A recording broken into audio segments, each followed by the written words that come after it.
We're going to pretend like my mic is working right now. If anybody has tech support for the DJI Pocket mics, just let me know later.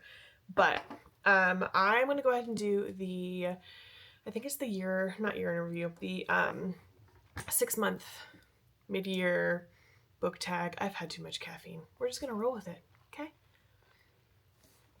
So I have all the questions on my phone. Like a professional, I was going to write these down, and then I figured, you know what, we're just going to roll with it and do it on my phone. I would give credit to whoever wrote this, but to be completely honest with you, I'm not sure who actually came up with the tag. I've seen so many people do it that I'm honestly not sure.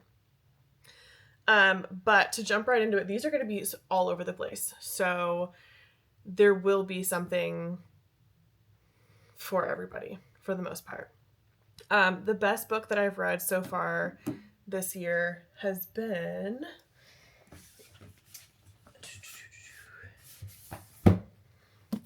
The Lost Queen by Signe Pike. It very much feels like Outlander, but without the time travel. So if you're into Celtic mythology at all, you'll really like it. There is a magic system, but it's not a super heavily present one where you feel like the fantasy elements and the magic system completely take over the whole plot. Don't hate me for this one, but the worst book that I've read all year by far has been The Grace of Kings. I know this book is widely loved, and I'm not here to yuck anybody's yum. However, this one just wasn't for me. There were a couple of plot points that just were not my favorite thing, but I know it's widely loved. So I will say, if you like fantasy with political elements, you will like it. The fantasy, to me personally, in this book, I know there's 3 or 4 in the series, the fantasy is very subplot. It's far in the background to the point where I read this one with a book club, and we were all kind of questioning what actually is this fantasy element. So if that's your kind of fantasy, then you will like it. But like I said, there were just a couple plot points that were like not my favorite. And we're going to leave it at that. Let's see. We're best sequel I've read all year is got to be by far. I actually just finished this one. You're gonna see this author crop up for me a lot. He has written the 3rd book in the series, comes out in November. So if you've read the first 2 and you've loved the first 2, I highly recommend pre-ordering the 3rd. I believe it comes out November 9th, but I could be wrong. This feels like fantasy, vampires done correctly, great comedy relief. It kind of feels like if you took Monty Python and a vampire fantasy series and combined them together, the comedy and the language is very much almost like Joe Abercrombie, if that makes sense. But like I said, you're going to see that author crop up a lot for me because by far one of my favorites of the year.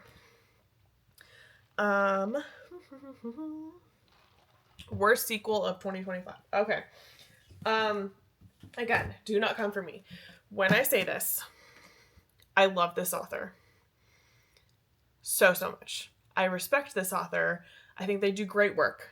There are other books and series that I've read by this author that I love and enjoy. This is not one of them. I'm sorry, Brandon Sanderson. I still adore you. But to me, and I'm going to finish the rest of the series, so don't come for me, but the plot is very meandering. And there are times where I wish that he would take 2 pages to describe something instead of 15. Don't come for me. New releases you've not read yet, but want to. So this one was super easy for me because both of these just came out within the last week. So we've got The Nightshade God by Hannah Whitten and The Enchanted Greenhouse by Sarah Beth Durst. This series is fantastic. Very much there's almost like a religious element to it where they're having like church political things. I don't know how else to describe it within a fantasy series. And kind of like a forbidden romance situation. Again, super interesting magic system. For me, that's something that tends to hook me. I need a magic system that doesn't feel like everything else. And I adore Hannah Whitten's writing style, and the fact that the magic system was very unique was incredible. To me, if you liked, I like to do comparison series. So if you liked One Dark Window by Rachel Gillig, I feel like you will also really like that series, which I don't even know. The Nightshade Crown is the name of the series. But if you really liked Rachel Gillig, I feel like you will also really like Hannah Whitten. I have, on other platforms, shared about the first book in this series probably half a dozen times over the last couple of months. I'm not usually someone who gets into cozy fantasy, to be completely honest with you. I usually like high stakes, unique magic system, complex characters, really, really I don't want to say complex, but like developed character arcs. The first book I binged in I think about 18 hours. It was cozy, but there was development and there were stakes, but there was a happy ending. And I would say, honestly, if you're someone who likes to really read really high stakes fantasy, I would suggest reading The Spell Shop and The Enchanted Garden, almost like palate cleansers as bookends in between stuff that's heavier. That's what I did. I ended up reading that in between, I believe, one of John Gwynn's books, and then also part of Stormlight Archives, and it worked really well. Let's see. Most anticipated release for the second half of the year is going to have to go to Eldritch by Carrie Lake. If you've not read any of Carrie Lake's stuff, she's got Anathema and Infernium and a couple of solo series here and there in between. It feels like gothic fantasy. If you're waiting for Hoa Hoa season and you're waiting for stuff to feel dark and spooky and complex characters and morally gray MMCs and all of that, Carrie Lake's books, not an over-exaggeration at all, deliver the whole package. The second book, I believe the series is called the Eating Woods Trilogy, comes out on September 9th. So if you're interested in that, I would go ahead and take a look. Keep an eye out for pre-orders because she has not dropped information yet for pre-orders for that one, and I have been glued to her Instagram and her website to see when the pre-order information is actually going to come out because the pre-order will be happening. Favorite new author, and this is actually going to be a tie-in because I'm going to talk about this one later, but Jay Kristoff, I already mentioned, who wrote Empire the Vampire, who also wrote Nevernight, which I also really loved. We're going to go ahead and talk about Sabaa Tahir because I kind of already touched on Jay Kristoff. If you have not read An Ember in the Ashes, I cannot recommend it enough. I have not seen it on Book Talk at all. No one's really talking about it. It feels kind of like if you took Aladdin and you put it in conjunction with an academy that essentially trains assassins and make it really high stakes with all of the folklore of that region. It's incredible. It is pitched as a YA series, but I can tell you right now, as someone who's read a lot of YA, Cassandra Clare happens to be one of my favorite authors, who again writes a lot of YA. That series by Sabaa Tahir does not feel like YA at all. As a matter of fact, I would say if you have any kind of triggers with family loss or losing children or death, just be aware of that, because that is very prominent in the first, I'm going to say, quarter of the first book. But it's incredible. I could not put it down, and I cannot wait to finish the series. Let's see.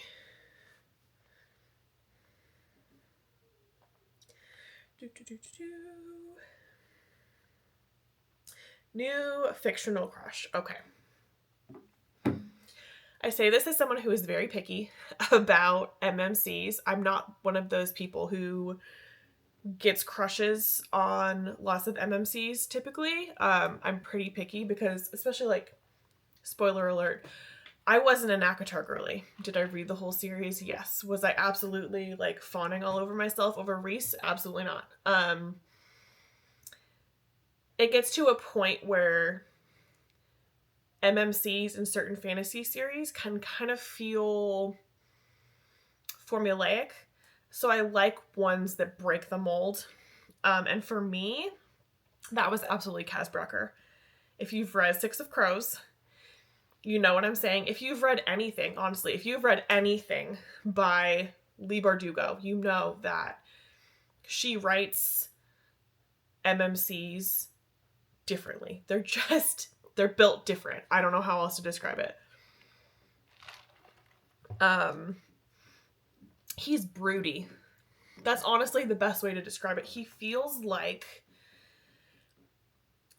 obviously it's set in a fictional world, but he feels like that really cool foreign exchange student who would sit in the cafe and order black coffee and read Ernest Hemingway. You know what I mean?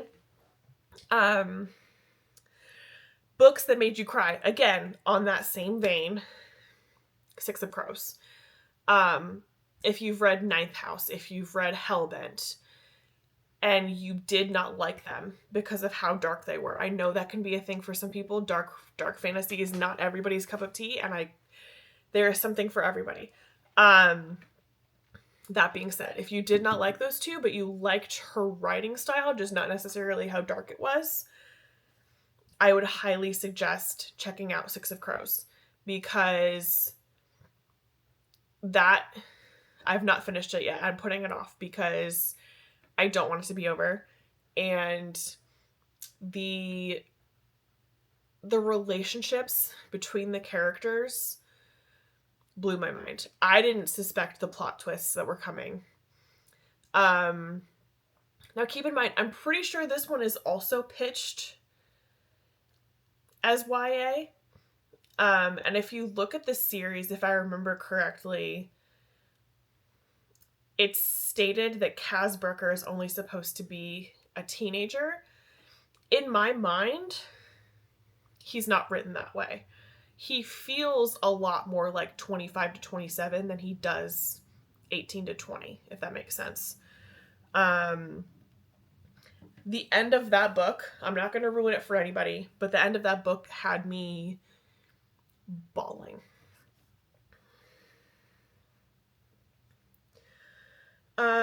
Let's see what else. Books that made you happy. So right now I am currently going through all of the audiobooks of Harry Potter with my kids, which feels so nostalgic. And I'm going to age myself a little bit here for a second. When I was listening to those books when I was a kid, they were on cassette tape in my play school, carry it around tape player, which makes me feel really old, and we're not going to go there. But having that experience of listening to it myself And here, X amount of years later, listening to it also with my kids and them loving it as much as I do has been so heartwarming for me. Most beautiful book that you've bought so far this year. Okay, so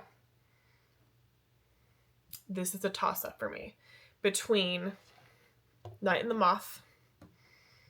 Hold that thought.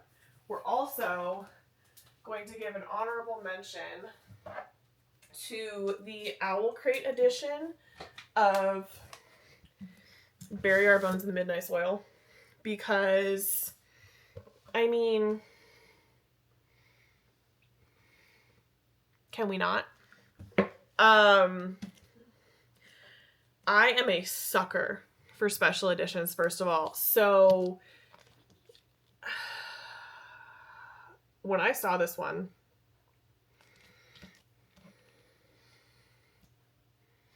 speechless, honestly, does not even begin to cover it. Like, I still don't even have words, and I got this like a month ago.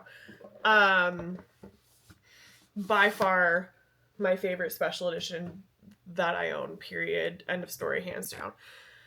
And that's coming from someone that has a lot of special editions. What books do you need to read by the end of the year? Okay, so we're going to go back to this. I have read book 1. I need to read the rest. This is another series that I have been putting off finishing because I don't want it to be over, which sounds so silly. Like, have you guys ever had those series where you read part of it and you just put it on the back burner of your TBR for an extended amount of time because you don't want it to end? That's me with literally all of my favorite. Okay, so for a perfect example, when I read One Dark Window, I did not read Two Twisted Crowns for a solid year because I did not want it to be over. And then the other series that I'm trying to finish, which this is a lofty goal, so someone hold me accountable. This is just one of the books, but one of my goals is to finish Realm of the Elderlings. I just finished Assassin's Quest. So, you know, do I have a solid 12 plus other books that I now need to finish if I want to finish this series by the end of the year? Yeah. Yeah, I do.